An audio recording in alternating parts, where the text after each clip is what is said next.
ठीक है, तो in the last class we discussed about electrophilic substitution reactions of benzene and those reactions were the characteristic reactions of benzene which benzene undergoes. चूँकि benzene saturated nature का होता है इसलिए बजाय एडिशन रिएक्शन के बेंजीन सब्स्टिट्यूशन रिएक्शन को prefer करता है, बट इन रेयर केसेस, बहुत रेयर केसेस में बेंजीन एडिशन रिएक्शन भी करता है। बहुत एक्सट्रीम कंडीशंस पे बेंजीन एडिशन रिएक्शन भी कर जाता है, वो कुछ ही चंद एक करता है।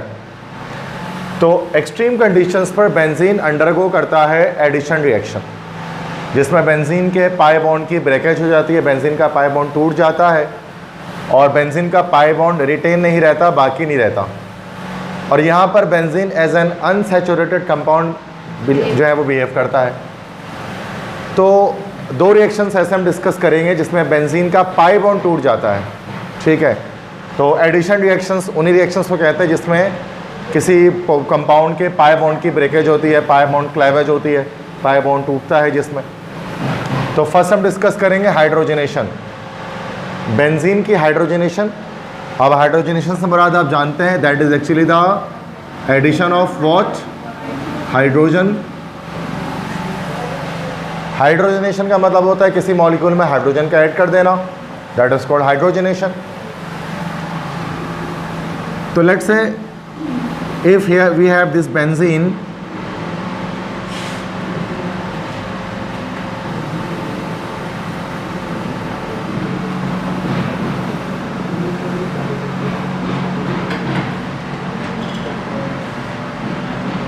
this is benzene। जब बेंजीन का हाइड्रोजन से रिएक्शन करवाया जाएगा, और आप जानते हैं हाइड्रोजनेशन करने के लिए हमारे पास जो कैटलिस्ट होता है वो निकल, प्लाटिनम या पैलेडियम में से कोई एक होता है। ठीक है,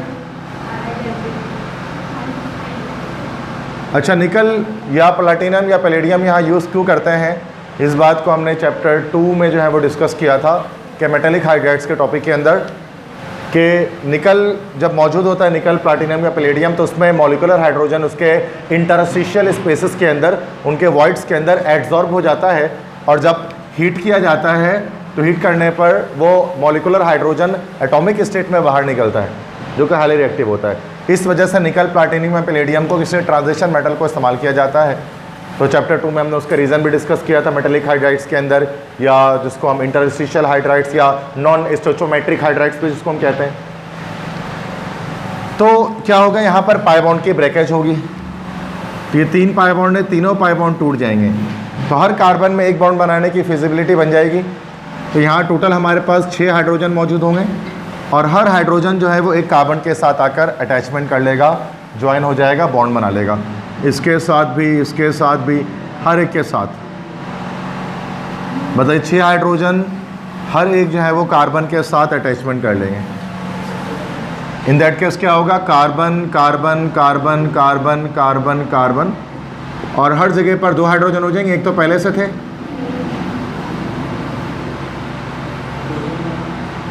एक पहले से थे, और एक ये वाला हाइड्रोजन आके अटैच हो गया। तो 6 कार्बन टोटल यहाँ पर बने, सब में सिंगल बॉन्ड मौजूद है। तो this compound will be called cyclohexane. ये बेंजीन नहीं है, now this is cyclohexane. This was the benzene, ये आपका था बेंजीन। अच्छा, जब आप इसका फॉर्मूला देखोगे तो ये हो जाएगा C6H6 12। तो साइक्लो अल्केन्स का जनरल फार्मूला अल्कीन्स की तरह होता है। तो हम यही कहते हैं कि अल्कीन्स और साइक्लो अल्केन्स असल में एक दूसरे के आइसोमर्स हैं, क्योंकि फार्मूला सेम होता है, स्ट्रक्चर अलग होता है उनका।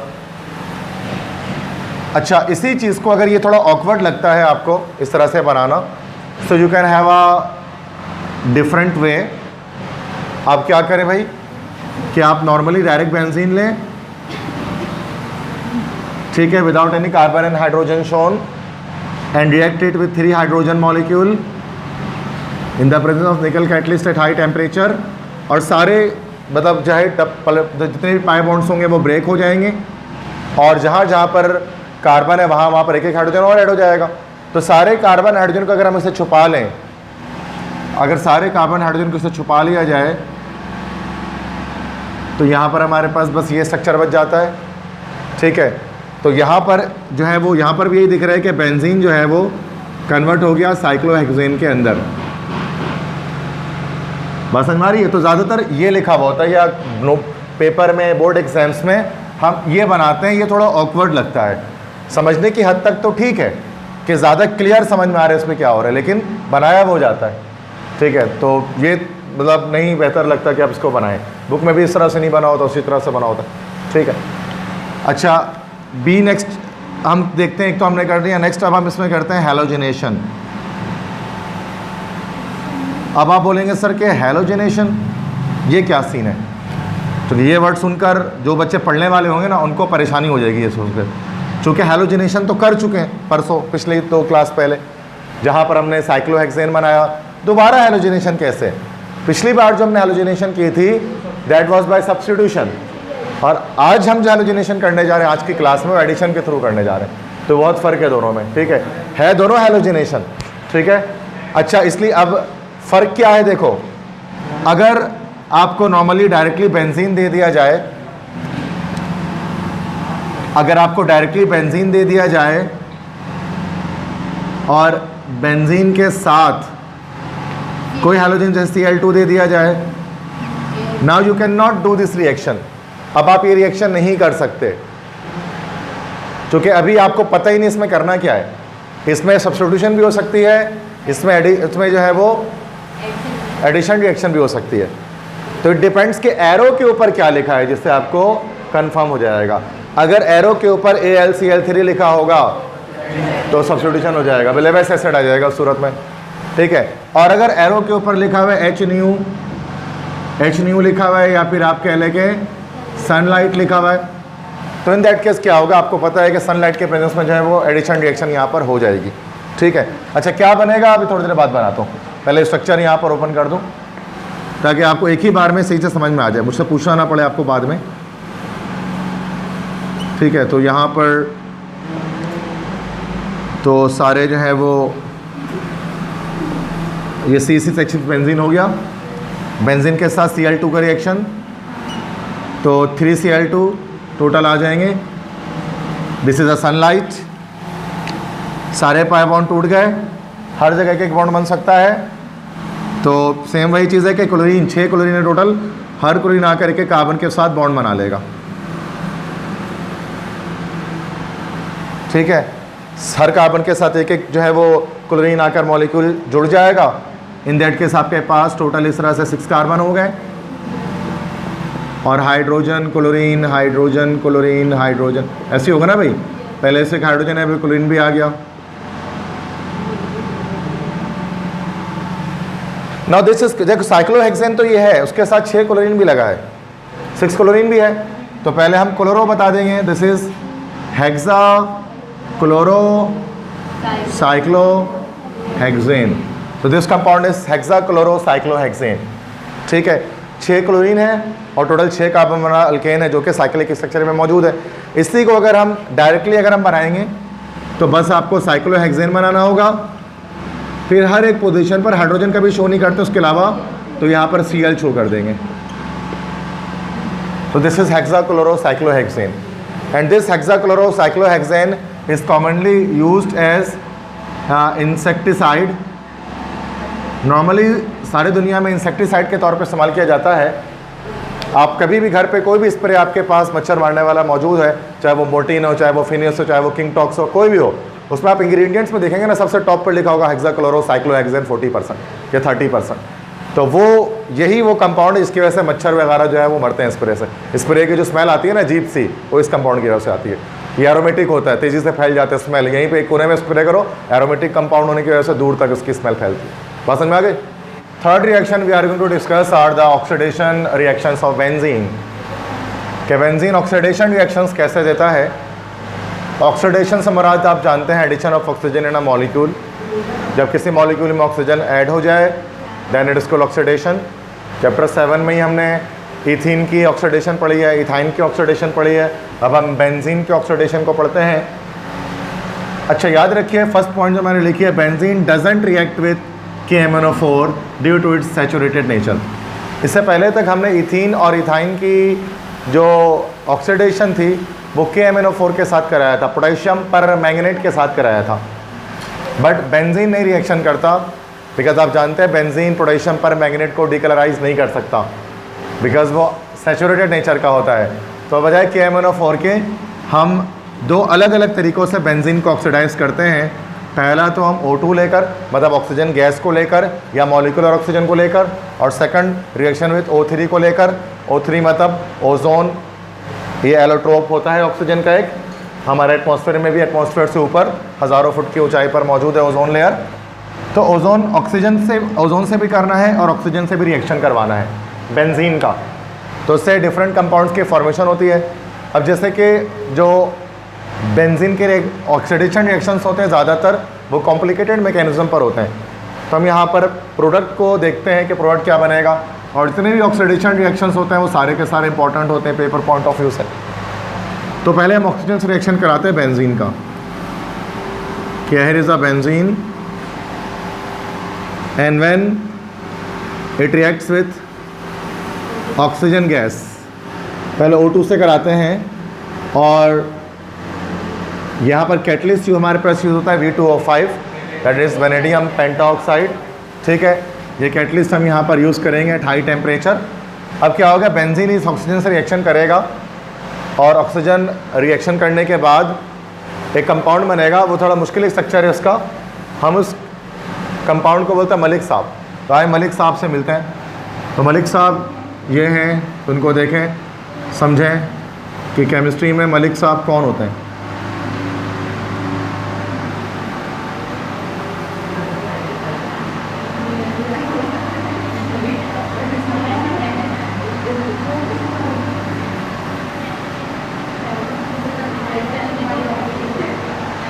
तो ये है हमारे पास मलिक साहब, इनका जो नाम है that is maleic anhydride. Maleic acid होता है, ये उसका एनहाइड्राइड है। तो this is compound is called maleic anhydride. This is not of head, this is oxygen. तो ऑक्सीजन 2 बॉन्ड बनाता है, कार्बन 4 बॉन्ड बनाते हैं। इसको बुक में इस तरह से लिटा कर लिखा गया होगा, तो दैट्स ओके, नो इशूज़। और इसके साथ बाय प्रोडक्ट में आपके पास कार्बन डाइऑक्साइड और वाटर निकलता है। ठीक है, तो this is the oxidation product of benzene when it reacts with oxygen gas. तो वो मलिक साहब की फॉर्मेशन होती है। मलिक साहब यूं करके इस तरह से हाथ खोल कर खड़े हुए। ठीक है, तो अब आप इसको रट्टा लगाने के लिए मैंने से बना दिया, आप उसको जैसे भी समझ लो। ठीक है, नेक्स्ट है उसके बाद रिएक्शन विथ ओजोन।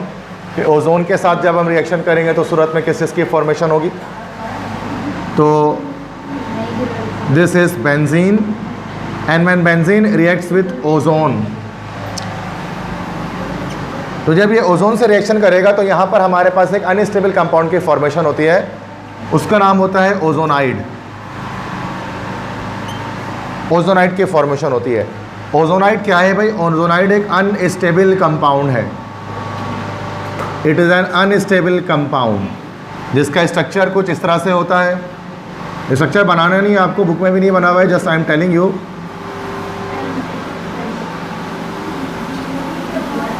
तो this is the structure of ozonide.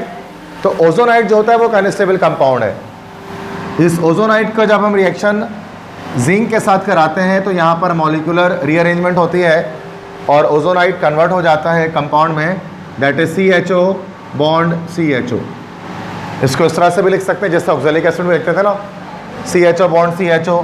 ये अगर आप इसको ऐसे लिखना चाहें तो COH के बाद फिर ट्वाइस लगा दें, ऐसे लिख दें। अगर ऐसे भी दिल ना करें लिखने का, मुश्किल लगे, तो C डबल बॉन्ड OH, उसके बाद C डबल बॉन्ड OH। इसी तरह से ऑक्सैलिक एसिड में था लेकिन वहाँ पर OH होता था।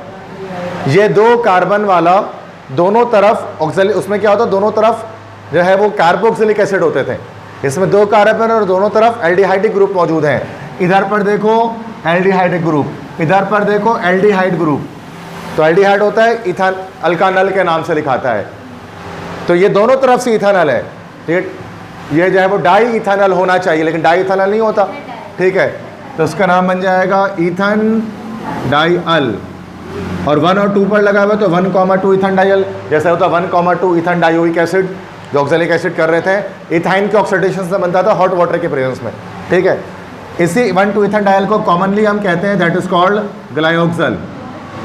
ग्लाइऑक्सल जो है वो उसका कॉमन नेम है। नेक्स्ट अगेन रिपीटिंग कि बेंजीन जो ऑक्सीडेशन रिएक्शन करता है वो दो तरह से करता है, मॉलिक्यूलर ऑक्सीजन के साथ करता है और ओजोन के साथ भी करता है। जब वो मॉलिक्यूलर ऑक्सीजन से करेगा तो मैलिक एंडाइड की फॉर्मेशन करेगा, और जब वो ओजोन के साथ करेगा तो पहले ओजोनाइड बनेगा, उसके बाद एक स्टेबल कंपाउंड हमारे पास बन जाएगा, और स्टेबल कंपाउंड को हम लोग कहते हैं ग्लाइओक्सल या 1,2-ईथानडाइल।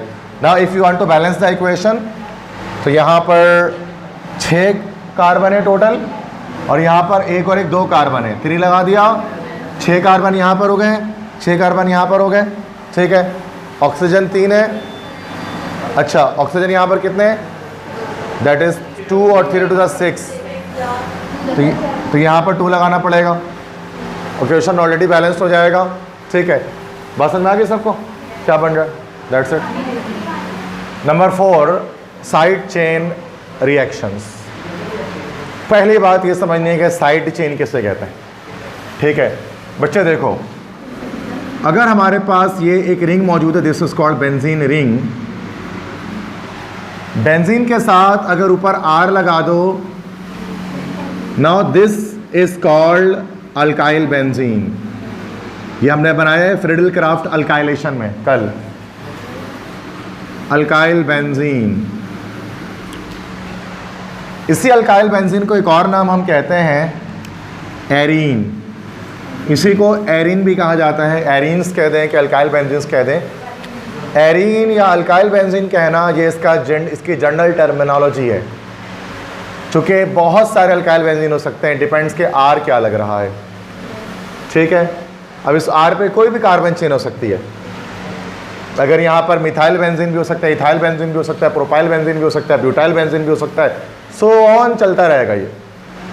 अगर पेंटाइल बेंजीन होगा तो 5 कार्बन की चेन ऊपर लगी हुई होगी, इसका मतलब एक चेन तो यहाँ पर चल रही है जिसको मेन चेन कहते हैं, ये कार्बन की 6 कार्बन की चेन, इसको हम लोग कहते हैं कार्बन की जो है वो मेन चेन है यहाँ पर, और एक कार्बन की चेन ऊपर इस रेडिकल के अंदर चल रही होगी, लॉन्ग कार्बन चेन, इस वाली चेन को हम लोग कहेंगे साइड चेन।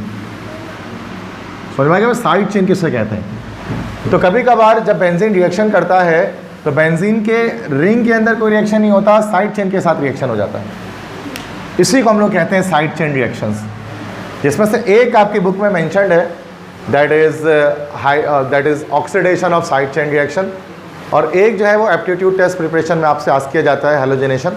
तो मैं दोनों करा दे रहा हूँ ताकि आपको ज़्यादा नॉलेज गेन हो जाए इस बारे में। पहला है, सिर्फ समझना है अभी, ठीक है, ऑक्सीडेशन। आप बोलोगे सर दोबारा ऑक्सीडेशन कर दी, अभी तो ऑक्सीडेशन किया था पिछले टॉपिक पे, तो वो ऑक्सीडेशन बेंजीन की थी, अब यहाँ साइड चेन की ऑक्सीडेशन है। याद रखना है कि जब भी आपके पास बेंजीन हो, मतलब बेंजीन ना हो बल्कि एरीन हो या अल्काइल बेंजीन हो, आप उसका अगर ऑक्सीडेशन उसकी करा दें, अच्छा आप समझना है कि साइड चेन रिएक्शन में एरीन्स KMnO4 के साथ रिएक्शन कर जाते हैं, बिकॉज जो एरीन होता है वो बेंजीन से ज़्यादा रिएक्टिव होता है। ऐसा क्यों होता है कि एरीन बेंजीन से ज़्यादा रिएक्टिव होता है और वो KMnO4 के साथ रिएक्शन दे देता है? इसके लिए नेक्स्ट लेक्चर का इंतज़ार करना पड़ेगा आपको, that is orientation of benzene. वहाँ पर मैं आपको बताऊँगा एक्टिवेटिंग और डीएक्टिवेटिंग ग्रुप्स क्या होते हैं, ऑर्थो पैरा मेटा डायरेक्टर्स क्या होते हैं, ठीक है, वो बहुत एक डिटेल्ड स्टडी है। अभी फ़िलहाल ये समझ जाओ कि बेंजीन KMnO4 के साथ रिएक्शन नहीं करता, बट एरीन कर लेता है, बिकॉज एरीन ज़्यादा रिएक्टिव होता है बेंजीन से, इससे ज़्यादा स्लो में नहीं बता सकता, समझना है, ठीक है। तो अब क्या होगा कि जब ये रिएक्शन करेगा तो जाहिर सी बात है ऑक्सीडेशन के मतलब एडिशन ऑफ ऑक्सीजन, ऑक्सीजन का ऐड हो जाना, तो इस R में चेंजिंग आएगी, और जो भी यहाँ पर आपके पास एरीन होगा, अल्काइल बेंजीन होगा, कोई भी अल्काइल बेंजीन आपके पास होगा, उसका रेडिकल चेंज हो जाएगा COOH में, ठीक है, कार्बोक्सिलिक ग्रुप में, और ये जो कंपाउंड फिर बनेगा हमारे पास, this compound will be called benzoic acid. तो याद रखिएगा अल्काइल बेंजीन्स की ऑक्सीडेशन करने से हमेशा हमेशा हमेशा आपको बेंजोइक एसिड मिलेगा, चाहे कोई भी जो है वो एरीन आपके पास हो। लेट्स सपोज टू से कि अगर आपके पास मौजूद है toluene, this one is the toluene और आपने इसकी ऑक्सीडेशन करा दी विथ KMnO4.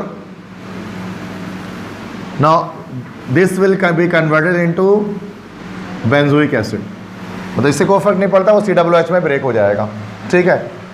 सो नेक्स्ट अगर आप ऐसा कर लें कि यहाँ पर नेक्स्ट जो कंपाउंड आपको मैं बना रहा हूँ, कल भी बनाया था, दोबारा देखो, CH3 और ये CH3, आइसोप्रोपाइल बेंजीन, जिसको हम लोगों ने नाम क्या दिया था commonly, cumene. And this is not cumene, this is toluene. ठीक है. तो जब क्यूमीन का रिएक्शन अगर आप कराओगे नेसेंट ऑक्सीजन के साथ in the presence of KMnO4, और ये KMnO4 जो है वो नेसेंट ऑक्सीजन को लिबरेट करेगा, तो फिर कोई भी मैंने बताया एरीन हो, ये भी एरीन है, साइड चेन लगी हुई है, ये कन्वर्ट हो जाएगा COOH में. ठीक है. तो नहीं, कोई बाय प्रोडक्ट मौजूद नहीं होगी. तो दिस इज कॉल्ड कि इस तरह से क्या होता है कि यहाँ पर ऑक्सीडेशन हो जाती है. अगर हम बी की बात करें, बी इज़ द हैलोजिनेशन, कि हैलोजिनेशन साइड चेन की किस तरह से होगी. अच्छा, इस हैलोजिनेशन में ये फ्री रेडिकल चेन मैकेनिज्म को फॉलो करेगा. देखो CH4 प्लस Cl2 और अब यहाँ पर H न्यू आ गया. ठीक है, सनलाइट आ गई. अब जैसे अल्केन्स के अंदर होता है ना, जैसे ये CH4 पूरा, सॉरी CH4 तो हो ही नहीं सकता, CH3 दैट इज टोलुइन. ठीक है. जैसे मीथेन करता है ना, उस तरह से करेगा, एक हाइड्रोजन को निकालेगा, एक क्लोरीन को ऐड कर देगा. ठीक है. तो पहले क्या बनेगा कि CH2Cl बनेगा. ठीक है, पहले तो ये हो गया. नेक्स्ट स्टेप में अगेन अगर आप Cl2 दोबारा ले लो, अच्छा इसके साथ HCl बाय प्रोडक्ट भी आपके पास ऑब्टेन हो जाएगा. ठीक है, मैं लिख देता हूँ प्लस HCl. ठीक है. या अगर मैं ना लिखूँ तो आप सपोज कर लो. ठीक है ना, फिलहाल चूँकि ये जस्ट कॉन्सेप्ट के लिए मैं बता रहा हूँ. ठीक है. ये आपके इंटर लेवल पर, सेकेंड लेवल पे आस नहीं करेंगे, एप्टीट्यूड पे आस करते हैं MCAT और ECAT के अंदर. तो क्या करना है कि H न्यू ले लिया. ठीक है. और फिर से Cl2 लगा लिया, तो अगेन क्या होगा, एक क्लोरीन बढ़ेगा, एक हाइड्रोजन कम हो जाएगा.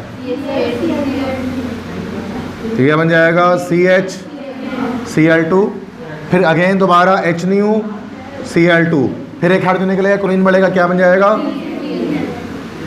CCl3, और यहाँ पर HCl रिएक्शन स्टॉप हो जाएगा. अब आगे रिएक्शन नहीं बढ़ेगा. ठीक है. तो ये चेन मैकेनिज्म चल रहा है, एक हाइड्रोजन निकल रहा है, क्लोरीन बढ़ रहा है, बिल्कुल सेम ऐसे ही जैसे अल्केन्स के अंदर होता था. अब इसके नेम को समझो जरा, नेम्स क्या है. अब इन दैट केस इस कंपाउंड में जब यहाँ पर सिर्फ एक क्लोरीन है, तो उसको हम लोग कहेंगे then it is called benzyl. This is benzyl chloride. अगर दो क्लोरीन आ जाए, this is called benzal, benzal chloride. और अगर तीन क्लोरीन आ जाए, this is called benzo, benzo chloride. तो ये फ़र्क समझें कि बेंजाइल, बेंजल और बेंजो में क्या फ़र्क है, कि एक क्लोरीन, दो क्लोरीन, तीन chlorine. Last year aptitude MCAT के अंदर डाउ मेडिकल के टेस्ट में आया था ये. ठीक है. इसलिए जस्ट बता दिया ताकि आपको पता रहे कि कोर्स से आउट भी चीज़ें आस्क की जा सकती हैं एप्टीट्यूड में, मेडिकल टेस्ट एंट्री के लिए. Thank you.